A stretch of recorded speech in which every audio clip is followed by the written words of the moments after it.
I still remember the exact sound of the front door closing that night. It wasn't just a door shutting, it was the sound of a chapter in my life, slamming shut with such finality that I swear it echoed inside me for weeks. It was November 2016, a cold night in Boston. The city was buzzing with post-election tension.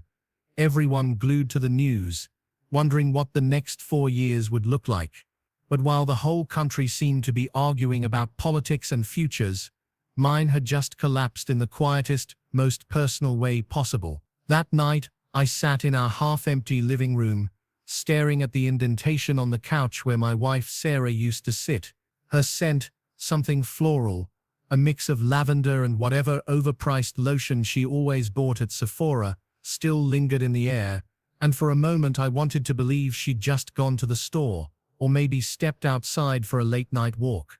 But I knew better. The suitcase rolling wheels down the hardwood hallway earlier had made sure of that. Sarah wasn't coming back.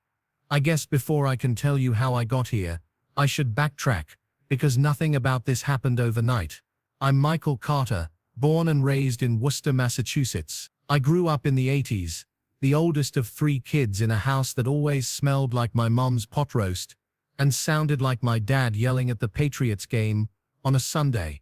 We weren't rich, not even close, but we weren't poor either. Dad worked at the post office for 35 years.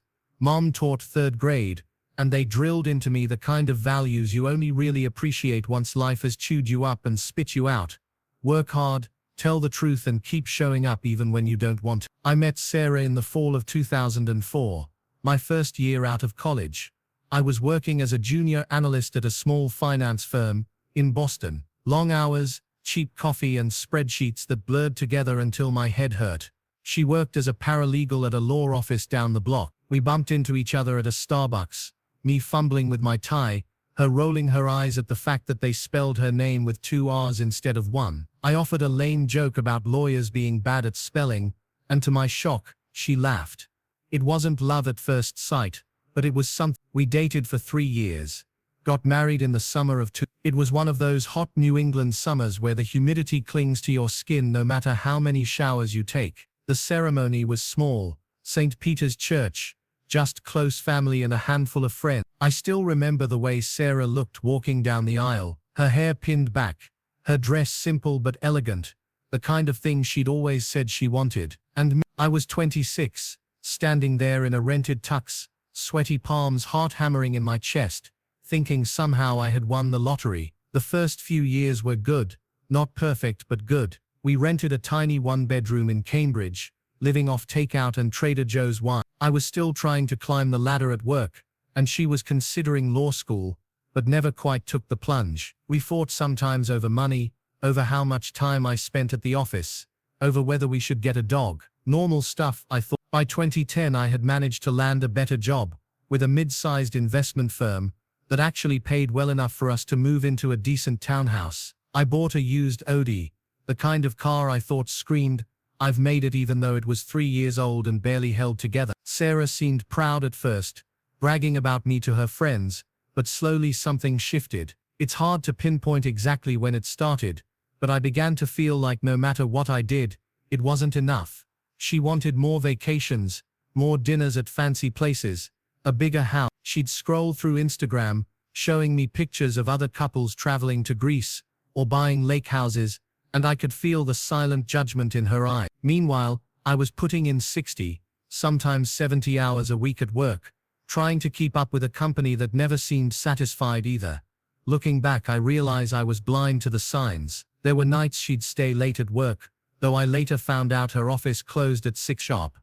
There were weekends where she suddenly wanted to go on girls' trips, leaving me behind with excuses that seemed flimsy even then. I ignored it, or maybe I just didn't want to believe it. I told myself all marriages went through phases, that we were just stressed, that once things settled down we'd find our way back to each other.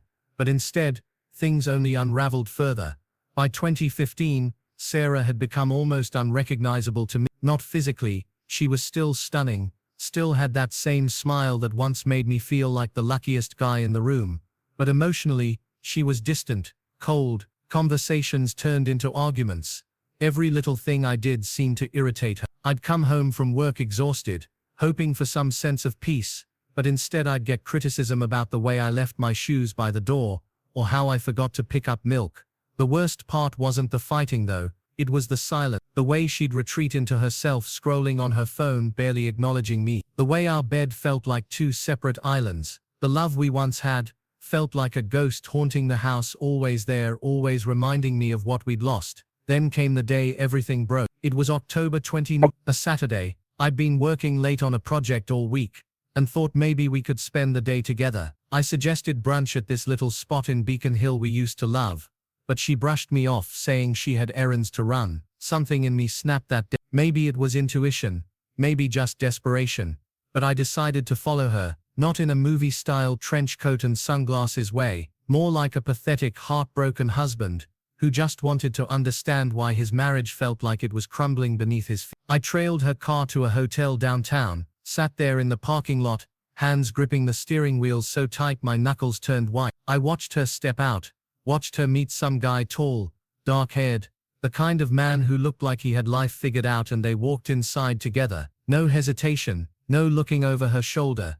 That moment was the death of us. I didn't confront her right then. I couldn't. I drove home instead, heart racing, stomach churning, feeling like the world had tilted off its axis. That night, when she came home smelling like perfume and lies, I couldn't even look at her. We lasted another 2 weeks after that, if you can call it last. I finally asked her point blank if there was someone else. She didn't even deny it. She just looked at me with this cold, detached expression and said, maybe we're not right for each other anymore. 3 days later, she packed her bag. And that brings me back to that November night, sitting alone in the living room, staring at the empty couch, wondering how the hell my life had unraveled so completely. At 35, I thought I had built something: career, marriage, stability, and in a matter of weeks, it all vanished. I didn't just lose Sarah, I lost the future I thought we were building together. I lost the version of myself that believed in happy endings. What I didn't know then, what I couldn't have known as I sat there in that hollow silence, was that losing her wasn't the end. It was the beginning of something else entirely,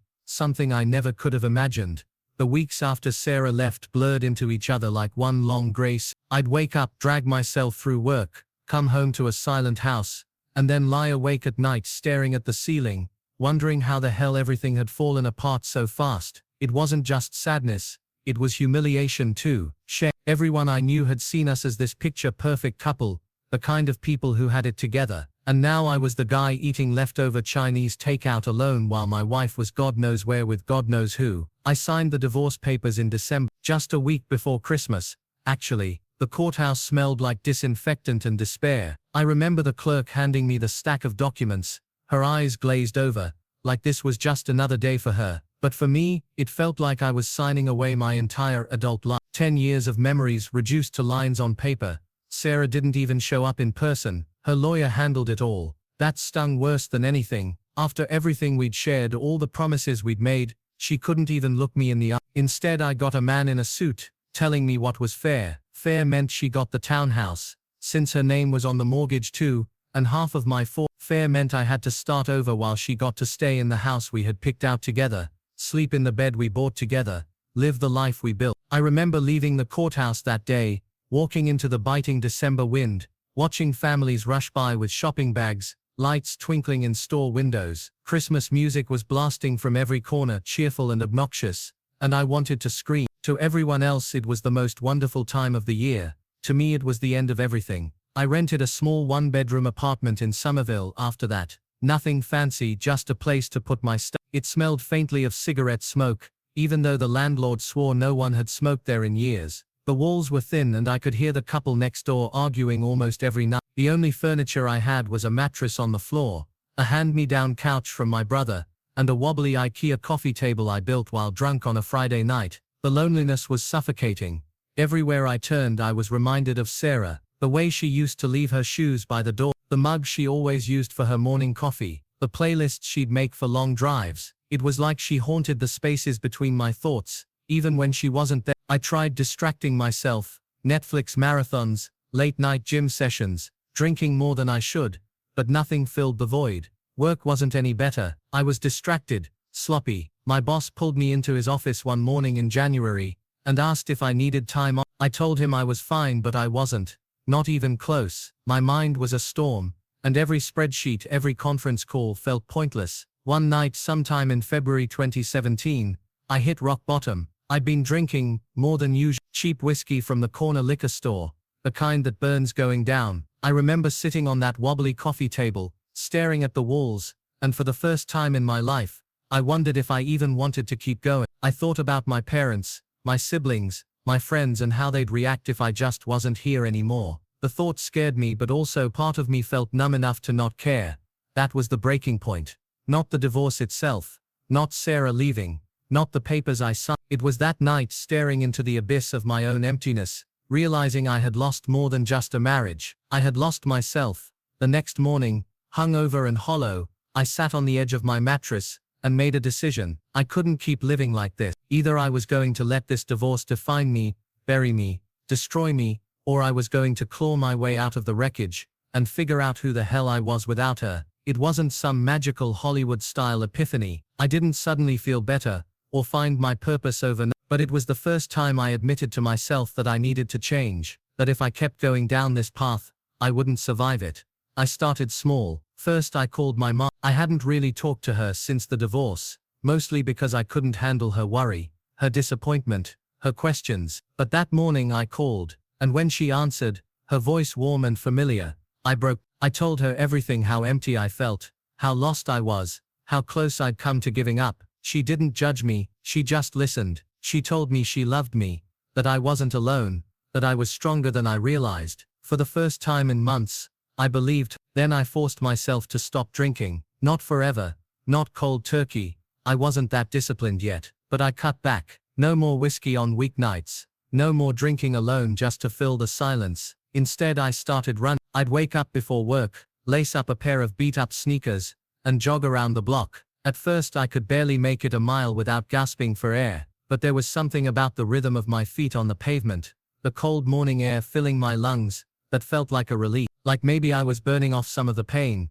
By spring I was running 3, sometimes 4 miles at a time. I signed up for a 5K in April, just to give myself a goal. Crossing that finish line wasn't about the race. It was about proving to myself that I could still finish something, that I wasn't completely broken.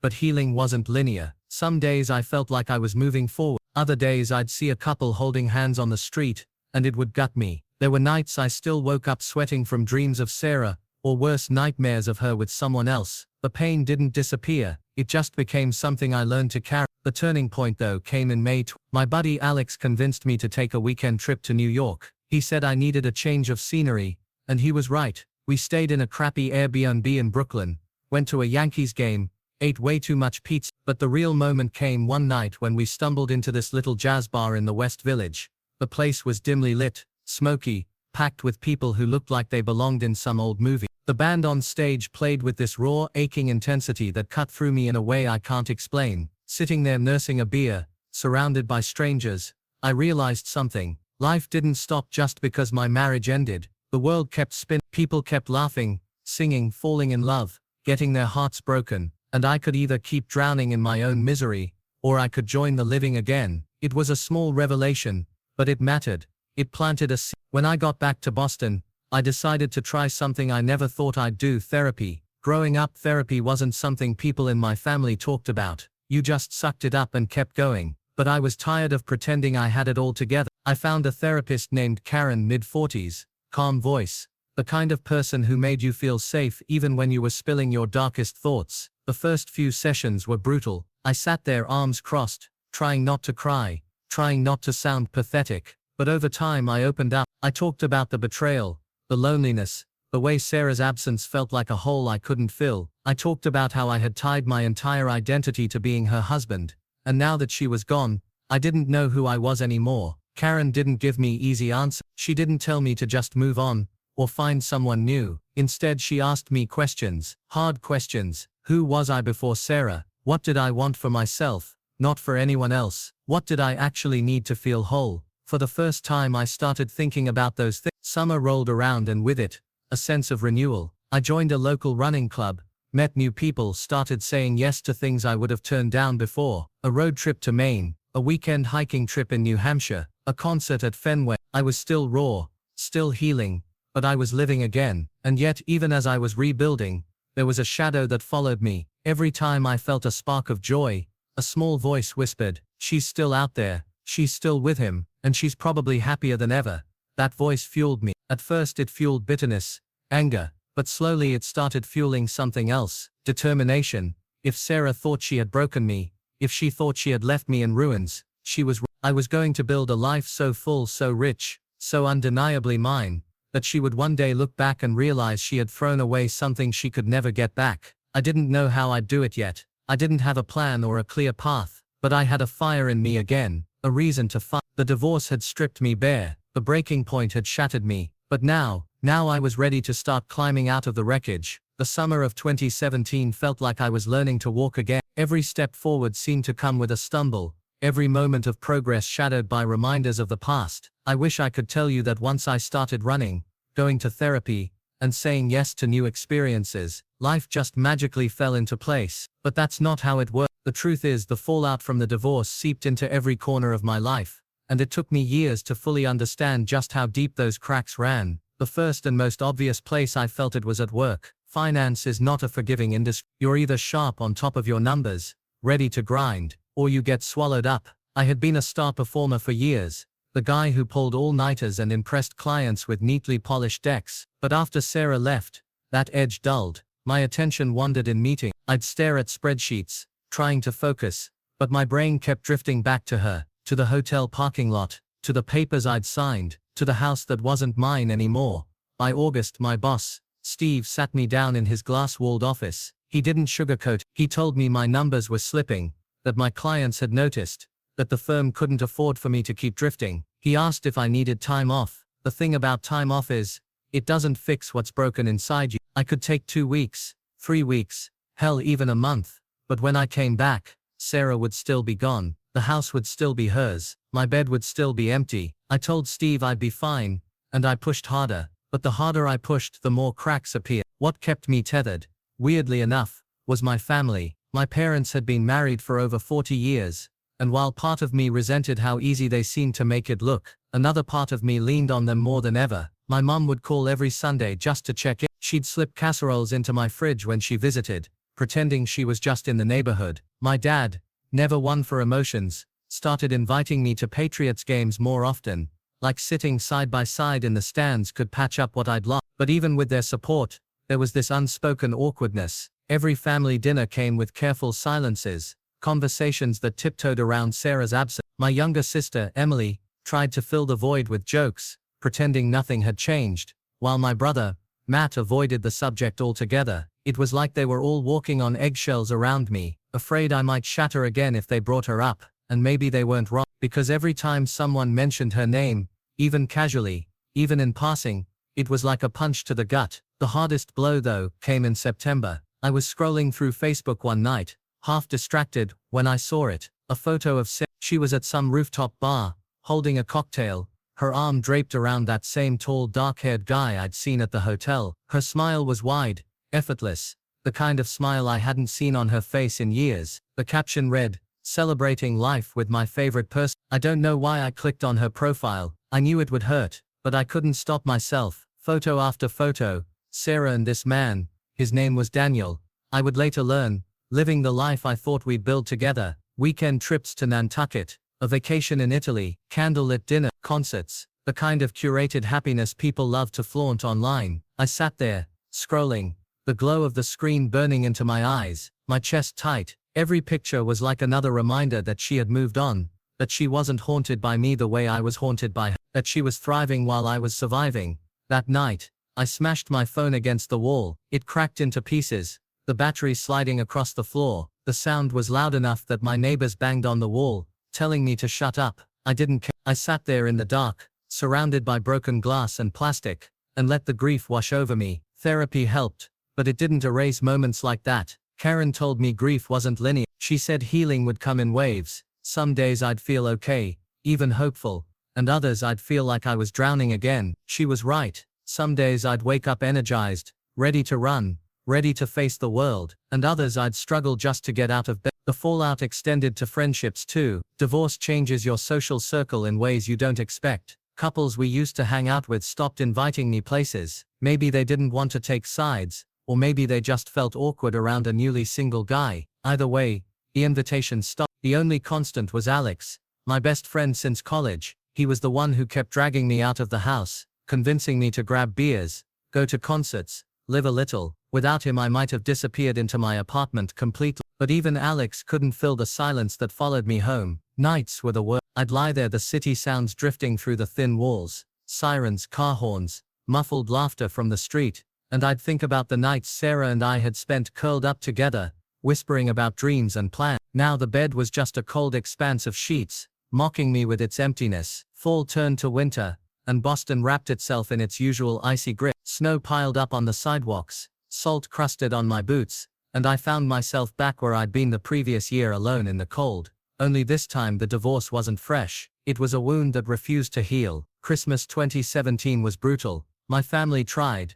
They really did. Mom made her famous sugar cookies. Dad strung up extra lights. Emily got me a sweater I didn't need. But the absence of Sarah was like a ghost in the room. I kept waiting for someone to ask about her, to acknowledge it. But no one. Instead they overcompensated with cheer. And I sat there, forcing smiles, drinking too much wine, feeling like an imposter in my own life. It was around then that I realized something. The fallout wasn't just about losing Sarah, it was about losing the version of myself I had been with her. For 10 years, I had been half of a couple. My identity had been tied to hers. Every plan, every decision, every vision of the future, it had always included her. Without her I didn't know who I was. That realization was both terrifying and liberating. Terrifying, because it meant I had to rebuild from scratch. Liberating, because maybe, just maybe, I could rebuild into something stronger. The first real test came in early 20. My firm offered me a promotion, one that would require relocating to London for at least a year. At first,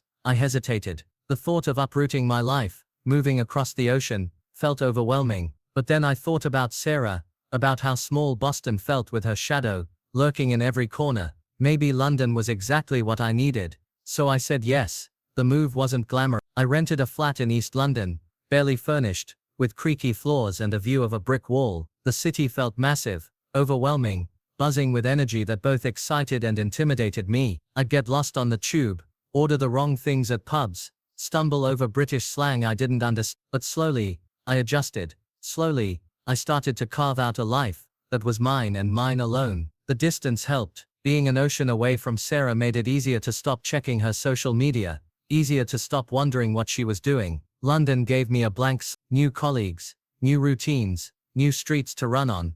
And for the first time since the divorce, I felt something I hadn't felt in years. Hope. The fallout hadn't destroyed me, not completely. It had stripped me down, forced me to confront who I was, without. And while the scars were still there, I could see the faint outlines of a new life taking shape. It wasn't the life I had planned, but maybe, just maybe, it could be the life I needed. I remember the exact moment everything shattered. It was a Wednesday night. The kind of night that should have been normal, quiet, uneventful. But instead, it became the night my life turned upside down. After weeks of distance, secrecy, and those empty reassurances that I deserved better, I finally decided to trust my instincts. Something wasn't right. She had left her phone on the kitchen counter. Normally, I'd never snoop. Trust was the foundation of our relationship. At least, that's what I thought. But when someone you love begins to feel like a stranger, you start grasping at anything that might explain the cracks. So with trembling hands, I picked it up. The passcode, the same one she'd always used, almost like she wanted me to find it. And when the screen lit up, I saw the messages. Dozens of them. Her words, the same words she once whispered to me, now sent to someone else. Things like, "I feel so alive with you. He deserves better, but you're the one I want. I can't keep living this double life." Each line was a dagger. Each emoji, a cruel mockery of the love I thought we shared. And then, the photo. Her smile. The same smile that used to light up my world, now captured in a picture with him. A stranger. A man who had taken the place I thought was mine. In that moment, the weight of her words came crashing down on me. You deserve better. She hadn't meant comfort. She hadn't meant hope. She meant escape. Her escape. And suddenly I wasn't her partner anymore. I was the obstacle standing in the way of the life she truly wanted. The room spun. My chest felt like it was collapsing. All I could do was sit there, staring at the truth I never wanted to know. That was the night I realized the woman I loved had already left me, long before I ever knew it. After that night, I couldn't look at her the same way. It wasn't anger at first.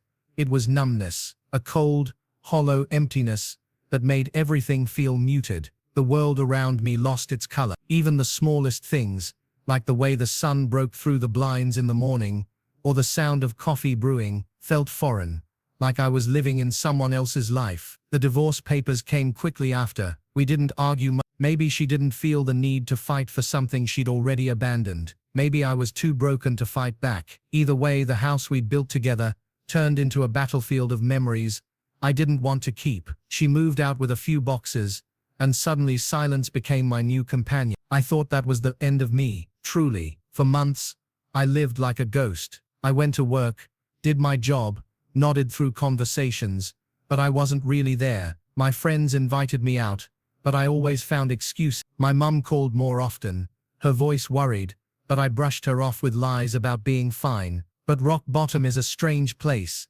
It strips you bare, and sometimes it gives you the brutal gift of clarity. One morning, I think it was in late February, cold and grey, I caught my reflection in the bathroom mirror. I looked older, worn down, like I'd aged a decade in a few months, and for the first time, I asked myself a question I'd avoided. If she destroyed me, why was I still letting her win? That was the day I decided to take my life back.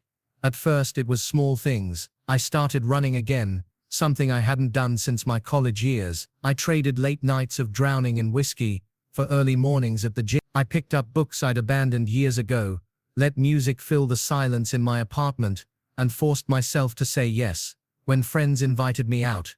And slowly, almost imperceptibly, life returned. Work became more than just a paycheck. I threw myself into projects, stayed late, and even took risks. By the end of that year, I'd landed a promotion that came with a new office, and a pay raise I'd never imagined. Then came opportunities I never thought I'd see, traveling for work, speaking at conferences, meeting people who saw me not as the man whose wife left him, but as someone with value, drive, and purpose.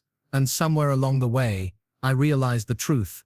Losing her wasn't the end of my story. It was the beginning of one I never knew I was capable of writing. Years passed. I built a life that was mine, and mine alone. A life filled with things I chose, not compromises I made. And here's the twist, one I never saw coming. About 5 years after the divorce, I got a message on Facebook. It was her.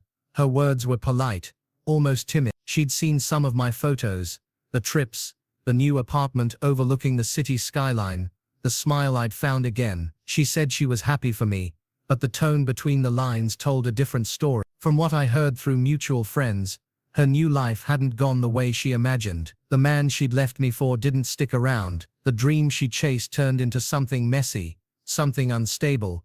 And me, I'd built a life she could only dream of. For a moment I considered replying, maybe to gloat, maybe to remind her of the wreckage she left behind. But then I realized, I didn't need to, because the best revenge isn't anger. It isn't making someone hurt the way they hurt you. The best revenge is living a life so full, so unapologetically your own, that their absence feels like a blessing, not a loss. So I left her message unread, and I closed that chapter forever. Today, when I think back to those nights, the betrayal, the heartbreak, the emptiness, I don't feel pain anymore. I feel gratitude, because losing her forced me to find myself, and that's a life I wouldn't trade for anything.